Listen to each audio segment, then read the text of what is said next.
I'm Keep Joel, and this is Comic Smack, your weekly, daily, all-the-time, anytime comic book show where I give you your fix of everything you need to know from the world of comic books and superheroes. And on today's show, we're taking a closer look at Secret Empire #0, the grand universe-wide culmination of almost a year's worth of Captain America stories. What happens when a morally compromised Captain America turns on his friends and allies? Will he do what no supervillain before him was able to do? Conquer the world? Well, let's hop on in together and find out, shall we? Okay, so before we jump in properly here, I think it's important to mention that the writers of this event do actually believe there's an order you should read all the books that came out this weekend before hopping on into Secret Empire #0. That order, for those who care, is USA Avengers, Thunderbolts, Captain America Steve Rogers, and finally this. For your benefit, I've already read those books, and I think I can say, well, you don't necessarily need to read them all before you read this issue. It does offer up some nice explanations of why certain characters are certain places,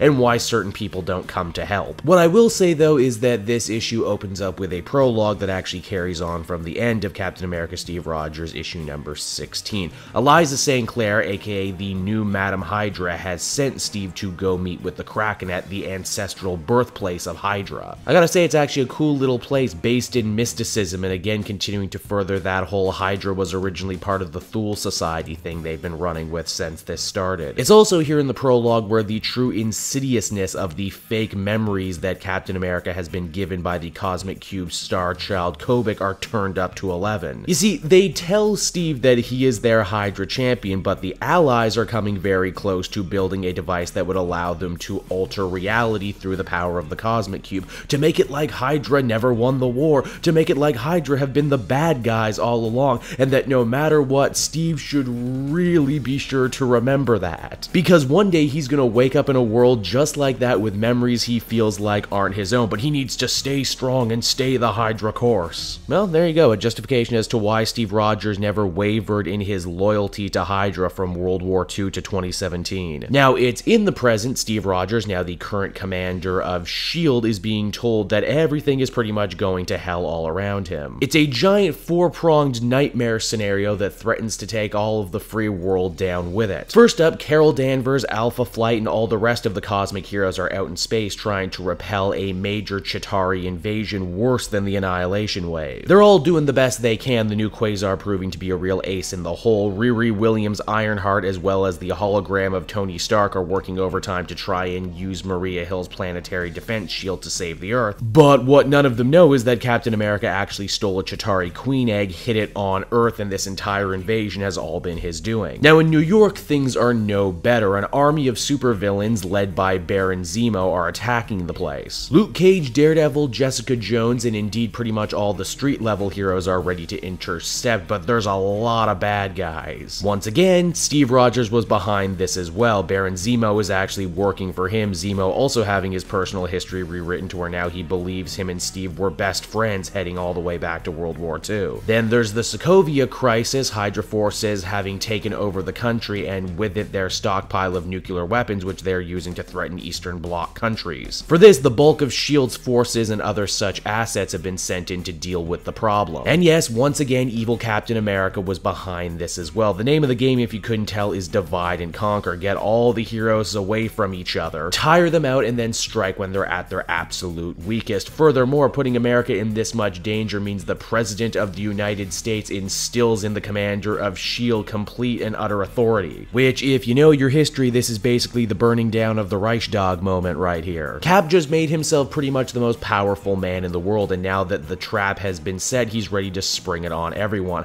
Hydra forces invade the helicarrier. Dr. Faustus using his psychic powers to turn people to Hydra's cause. Iron Man and Ironheart managed to get the planetary defensive shield back online, only to realize its destruction was an inside job, before just narrowly managing to escape a Hydra death squad on their own. With the shield up, this means Carol, the cosmic heroes, and indeed a lot of the heavy hitters of the Marvel Universe, including Hyperion, are stuck on the other side of the shield, and Cap isn't going to drop it anytime soon. What of the rest of the street level heroes? Well, they get it just as rough. You see Baron Zemo, with the help of Blackout and the frickin' Darkhold, cast a spell that engulfs a huge chunk of New York City in an impenetrable black orb, a nice bit of poetic irony for the villains who are getting back at the heroes for the whole Pleasant Hill thing. Now, not everyone got stuck. Tony and Riri do everything in their power to rally everyone who's left to get to Washington as soon as possible and try and save the president. These are no doubt the characters we're going to be following for the bulk of the series, and not a moment too soon either, because as the comic winds down,